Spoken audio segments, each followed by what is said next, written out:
अस्सलाम वालेकुम everyone, welcome back to my channel all in education. तो आज हम अपना कंटिन्यू करेंगे फाइनेंशियल अकाउंटिंग। फाइनेंशियल अकाउंटिंग की लास्ट वीडियो में हमने सॉल्व किया था 26.2, जो कि हमारा सवाल था डेप्रिसिएशन मेथड्स का, जिसमें हमने रिड्यूसिंग बैलेंस और स्ट्रेट लाइन मेथड को यूज़ करते हुए अपना सवाल सॉल्व किया था, जो कि 26.1 और 26.2 दोनों सेम ही एज इट इज़ क्वेश्चन थे, बस उनमें वैल्यूज़ का फ़र्क था। 26.3 भी उन्हीं के जैसा क्वेश्चन है, जिसमें सेम फार्मूलाज वगैरह यूज़ होते हुए हम सॉल्व करेंगे।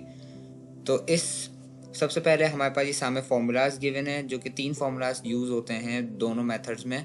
और उसके बाद परसेंटेज कैलकुलेशन, जो कि आपके रिड्यूसिंग बैलेंस में यूज़ होती है। उसके बाद जो है आपके पास ये हमारे पास स्ट्रक्चर है स्ट्रेट लाइन मेथड का, जिसमें एक रो में आपके पास एक कॉलम में आपके पास लिखा हुआ होता है डेप्रिसिएशन ईयर 1 ईयर 2 वगैरह जितने ईयर्स के होते हैं, और एक लाइन में आपके पास सारी अमाउंट आती है, और ये इसी के साथ रिड्यूसिंग बैलेंस का।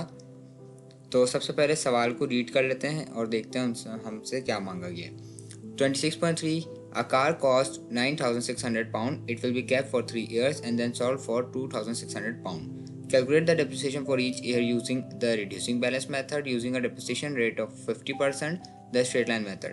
तो इन्होंने कहा है कि इन्होंने एक कार ली थी जो कि जिसकी प्राइस थी £9,600, जो कि 3 साल रखने के बाद इन्होंने सोल्ड कर दी £2,600 की। ठीक है, तो अब हमें जो है डेप्रिसिएशन निकालना है हर साल का रिड्यूसिंग बैलेंस यूज़ करते हुए, क्योंकि उसमें हमें रेट चाहिए होता है, तो उन्होंने रेट हमारे को 50% दिया है। और स्ट्रेट लाइन मेथड में हमारे पास रेट की ज़रूरत नहीं होती, इसमें हमारे पास डेप्रिशिएबल कॉस्ट पे काम होता है। तो स्टार्ट करते हैं सबसे पहले स्ट्रेट लाइन मेथड से, क्योंकि हमारा जो स्ट्रक्चर है उसमें सबसे पहले स्ट्रेट लाइन मेथड ही बना हुआ है, तो हम स्ट्रेट लाइन से ही स्टार्ट करते हैं। तो स्ट्रेट लाइन मेथड में सबसे पहले हमारे को चाहिए होती है कॉस्ट ऑफ इक्विपमेंट। तो सबसे पहले क्वेश्चन मार्क जो लगा हुआ है, डेटा हम पहले कंप्लीट कर लेते हैं। कॉस्ट ऑफ इक्विपमेंट जो हमारे को कार की बताई हुई है वो है 9,600, तो मैं यहाँ पे 9,600 लिख देता हूँ। और एक्सपेक्टेड स्क्रैप वैल्यू वो होती है जो डेप्रिशिएट होने के बाद आपके प्रोडक्ट की वैल्यू बचती है, जो कि इनकी थी 2,600 जिसपे इन्होंने प्रोडक्ट को बेचा था। तो 2,600 हमारे लिए वो स्क्रैप वैल्यू हो जाएगी। और एस्टिमेटेड यूजफुल लाइफ इन्होंने कितनी बताई थी, इन्होंने 3 ईयर्स रखा था इसको, तो मैं यहाँ पे 3 ईयर्स कर देता हूँ। और हमारा जो डेटा है वो भी 3 ईयर्स के हिसाब का बनेगा। तो स्ट्रेट लाइन मेथड को स्टार्ट करते हैं। सबसे पहले हमारे पास जो स्ट्रेट लाइन में स्टार्टिंग में लिखा जाता है वो आती है कॉस्ट, जो कि हमारी 9,600 थी। और फिर हम इसको इस तरह लिखते हैं ईयर 1 डेप्रिसिएशन, जो कि हमने पिछले मेथड्स में भी लिखे हुए हैं। और मैं स्टेरिक लगा देता हूँ यहाँ पे। स्टेरिक क्यों लगाया वो मैं आपको भी बताता हूँ। सबसे पहले ईयर 1 की डेप्रिसिएशन निकाल लेते हैं, और वो कैसे निकलेगी इसके लिए हमें जाना होगा फॉर्मूलाज की तरफ। सबसे पहले हमें इसकी निकालनी होगी डेप्रिशिएबल कॉस्ट, जिसका फॉर्मूला होता है कॉस्ट में से स्क्रैप वैल्यू को सब्ट्रैक्ट कर दो। तो मैं यहीं पर निकाल लेता हूँ। मेरी एक्चुअल कॉस्ट थी 9,600, जिसमें मेरी जो स्क्रैप वैल्यू आई थी वो आई थी 2,600। ये मेरे पास डेप्रिशिएबल कॉस्ट आ गई 7,000। ठीक है, अब मेरे पास ये टोटल डेप्रिशिएबल कॉस्ट आई है मेरे प्रोडक्ट की। अब मुझे उसको पर ईयर के हिसाब से निकालना है, तो मैं उसको डिवाइड कर दूंगा जितने ईयर्स होंगे, जो कि मेरे पास यहाँ पे 3 हैं, तो मैं 3 में डिवाइड कर दूंगा। तो ये मेरे पास आ गया 2,333.33 समथिंग। ठीक है, तो मेरे पास ये एनुअल डेप्रिशिएबल एक्सपेंस आया है।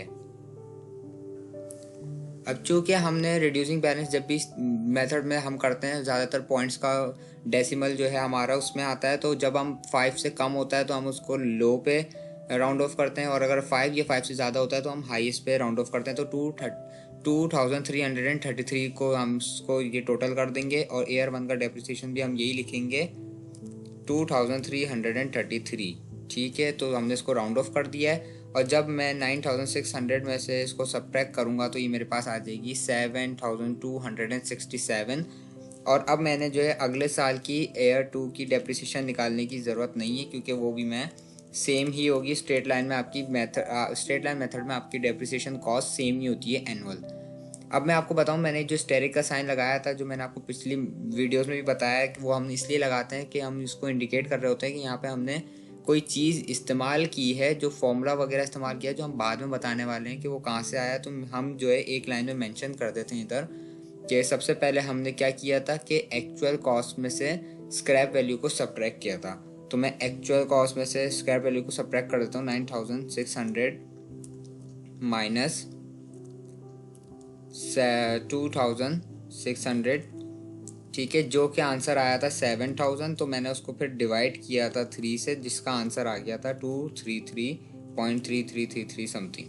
ठीक है, तो ये इस तरह मेंशन किया है और ये इंडिकेट कर रहा है कि ये मैंने इस तरह फॉर्मूला से निकाला था जो कि मैंने यहाँ पे यूज़ किया है।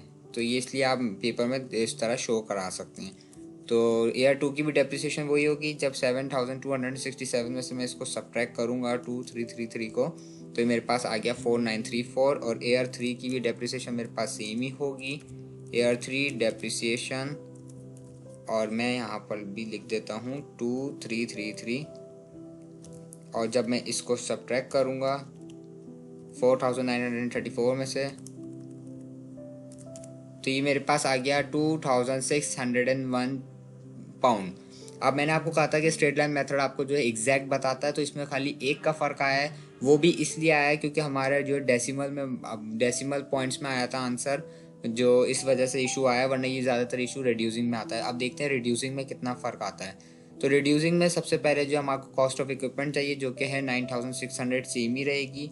और जो हमारी स्क्रैप वैल्यू थी वो थी 2600, एस्टिमेटेड वैल्यू 3 ईयर्स थी, और रेट उन्होंने हमारे को दिया था 50%। तो मैं यहाँ पे 50% लिख देता हूँ।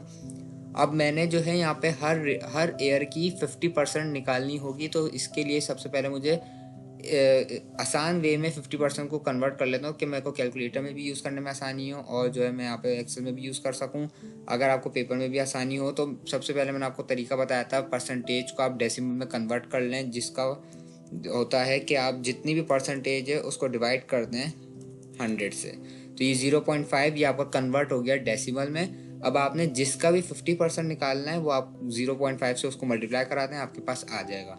तो सबसे पहले तो मैं मेथड को अगर स्टार्ट करूं तो सबसे पहले लिखी जाएगी यहाँ पे कॉस्ट। तो कॉस्ट यहाँ पे थी हमारी 9600, तो एयर 1 डेप्रिसिएशन 50% ऑफ 9600। अब आपने रिड्यूसिंग बैलेंस में इस तरह मेंशन करना होता है। तो 9600 का आपको 50% निकालना है, तो सबसे मैं क्या करूँगा कि ना 0.5 से मल्टीप्लाई करा दूंगा 9600 को, तो ये 50% निकाल देगा, जो कि आया मेरे पास 4800। तो फर्स्ट ईयर का डेप्रिसिएशन कॉस्ट मेरे पास आई है 4800। अब मैं अगर इसको सब्ट्रैक्ट करा दूँ 9600 से, तो मेरे पास जो बची हुई वैल्यू होगी वो है 4800। अब ईयर 2 डेप्रिसिएशन 50% ऑफ 4800। अब हमें 4800 का 50% निकालना होगा। तो अब मैंने क्या करना है कि 4800 को मल्टीप्लाई करा देना है 0.5 से, तो ये मेरे पास आ गया 2400। ये मेरे पास आ गया 2400। ठीक है, इसको मैं ब्रैकेट में लिख देता हूँ। ब्रैकेट में इसलिए लिखते हैं क्योंकि अकाउंटिंग में ब्रैकेट मीन्स सब्ट्रैक्टिंग, तो आप ये वैल्यू सब्ट्रैक्ट कर रहे हैं, ये इंडिकेट करता है, और अकाउंटिंग में ब्रैकेट लगाना ज़रूरी होता है। ठीक है, तो अगर मैं इसको सब्ट्रैक्ट कर दूं 4800 में से 2400 को, तो ये मेरे पास 2400 ही बचेगा। और इसी के साथ एयर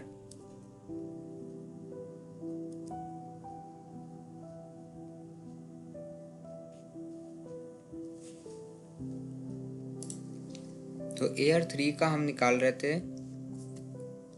एयर 3 डेप्रिसिएशन 50% ऑफ 2400। मुझे ये सवाल कुछ समझ नहीं आ रहा है, बिकॉज 2400 हमारी यहाँ पे वैल्यू आ चुकी है ऑलरेडी, और हमारी जो स्क्रैप वैल्यू थी वो 2600 है, जिसके बहुत कम हो चुकी है। या तो ये क्वेश्चन में कुछ इशू है। हम एक दफ़ा क्वेश्चन पहले मैं 2400 का 50% निकाल लेता हूँ, जो कि मेरे पास जाहिर सी बात है 1200 आएगा। तो मैं 1200 अगर यहाँ पे लिखता हूँ, और 1200 अगर मैंने सब्ट्रैक्ट कर दिया, तो मेरे पास तो वैल्यू बची है फाइनल 1200, जो कि स्क्रैप वैल्यू से बहुत कम है। तो ये सवाल मुझे कुछ समझ नहीं आ रहा है। हम ऊपर जाके क्वेश्चन को एक बार फिर देख लेते हैं। Car cost 9600 pound, it will be kept for 3 years and then sold for 2600 pound. Calculate the depreciation for each year using the reducing balance method using a depreciation rate of 50%, the straight line method. देखें यहाँ पे आपको 50% दिया हुआ है depreciation rate, और जो है नीचे अगर हमने 50% लगाया है तो ये 1200 आ रहा है हमारे पास। तो एक दफ़ा हम जो है मैं आपको बुक के पीछे जो आंसर्स गिवन है उसको चेक कर लेते हैं कि उसमें क्या लिखा हुआ है। तो आप देख सकते हैं कि बुक के पीछे जो आंसर्स गिवन है 26.3, उसमें इन्होंने 35% यूज़ किया हुआ है। इन्होंने 35% क्यों यूज़ किया हुआ है, आई डोंट अंडरस्टैंड। 26.3 में हमारे को 35% नहीं दिया हुआ था। वो बेसिकली हमारे पास क्वेश्चन नंबर 26.4 का ए है, जिसमें 35% यूज़ कर रहे हैं ये लोग।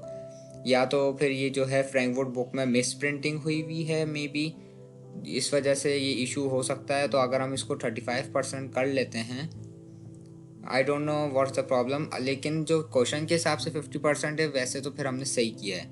लेकिन अगर बुक के हिसाब से आंसर्स को फॉलो करें तो उन्होंने 35% यूज़ किया। मैं आपको वो भी करा देता हूँ। लेकिन जब अगर आप ये सवाल सॉल्व कर रहे हो तो आई विल रिकमेंड कि आप जो है अपने कोर्स इंस्ट्रक्टर से इस बारे में डिस्कस ज़रूर कर लें कि ये ऐसा क्यों है, because I also don't know कि ये बुक की मिस प्रिंटिंग हो सकती है। हो सकता है यहाँ पे भी 35% देना चाह रहे हों, जैसे कि उन्होंने 26.4 ए में दिया हुआ है। तो मैं इसको 35% कर देता हूँ और एक दफ़ा आपको उस तरह भी सॉल्व करके दिखा देता हूँ कि 9600 का अगर मुझे 35% निकालना होगा तो 35 को सबसे पहले डिवाइड कर देते हैं 100 से, और 9600 का 3360 बनेगा पहली दफ़ा में, 3360। ठीक है, तो अगर जब मैं सब्ट्रैक्ट कराऊंगा इसको 3360, ये मेरे पास हो जाएगा 6240, और इधर मैं लिखूंगा 6240। ठीक है, और 6240 का अब मैंने निकालना है 35%। 6240 मल्टीप्लाई बाय दिस, तो ये मेरे पास आ गया 2184। तो ये मैं लिखूंगा अब 2184, और यहाँ पर भी अब मैं चेंज कर दूंगा 2184। ठीक है, 3840 का अब मैंने 35% निकालना है 3840 का, तो मैं 3840 को मल्टीप्लाई करा दूंगा 3840 मल्टीप्लाई बाय दिस, ये आ गया 1344। ठीक है, 1344 आ गया, और अब मैंने इसको सब्ट्रैक्ट करा देना है 1344 को, तो ये मेरे पास आ गया 2496। आई गेस मैंने यहाँ पे सब्ट्रैक्शन में कुछ इशू किया है। ये था 6 - 2184। ठीक है, और ये मेरे पास हो जाएगी वैल्यू 4056। अब 4056 का मैंने निकालना है 35%। 4056 का 35% मेरे पास हो जाएगा 1419.6, तो ये मेरे पास हो जाएगा 1420। ठीक है, हम इसको राउंड ऑफ कर देंगे मैक्सिमम पे 1420।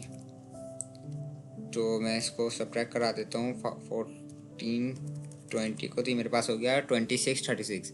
तो अब ये थोड़ा सा आसपास आ गया है 2600 के, जो कि रिड्यूसिंग बैलेंस में थोड़ा सा फ़र्क आता है। तो अब मैंने जो है क्या किया है, सिंपली 50% को कन्वर्ट कर दिया according to the answer given in the book, 35% कर दिया है उसको। अब आई डोंट नो इसमें से कौन सा मेथड सही है, कौन सा वो लिखना चाह रहे हैं। और अगर आपके, मेरा नहीं ख्याल अगर एग्ज़ाम में आता है तो इस तरीके की गलती होगी। तो अगर ऐसा है कि 50% ही लिखा हुआ है तो आप, मैं आपको रिकमेंड करूँगा 50% से ही करें। जो लिखा हुआ है आप उसको सॉल्व करें, अपनी तरफ से रॉकेट साइंस ना लगाएं। ठीक है, मैंने आपको इसलिए करा दिया क्योंकि बुक के पीछे आपको आंसर्स 35% के साथ गिवन है। ठीक है, और इसी के साथ हमारा क्वेश्चन भी कंप्लीट होता है आज का। और मैं आपको एक दफ़ा ओवर भी दिखा देता हूँ। ये हमारा क्वेश्चन था बेसिकली, जिसमें 50% दिया हुआ था, और ये हमारे कुछ फार्मूलाज थे जो कि हमारे यूज़ हुए हैं। और बेसिकली बुक वैल्यू का जो फॉर्मूला है एक्चुअल कॉस्ट में से एनुअल एक्यूमुलेटेड डेप्रिसिएशन माइनस करने का, वो हमारा यहाँ पर लगता है। एक्चुअल कॉस्ट में से एनुअल डेप्रिसिएशन को माइनस करने का, ये हमारा हर दफ़ा लग रहा होता है, जो कि मैं बताना रह गया था। ये स्ट्रेट लाइन मेथड, ये रिड्यूसिंग बैलेंस, और इसी के साथ हमारा क्वेश्चन कंप्लीट होता है। उम्मीद करता हूँ आपको ये क्वेश्चन समझ आ गया होगा। मिलते हैं नेक्स्ट वीडियो में, तब तक के लिए अपना ख्याल रखें। चैनल को सब्सक्राइब कर दें, बेल आइकन को हिट कर दें ताकि जब कोई नई वीडियो का नोटिफिकेशन आपको आ जाए। तब तक के लिए अल्लाह हाफिज़।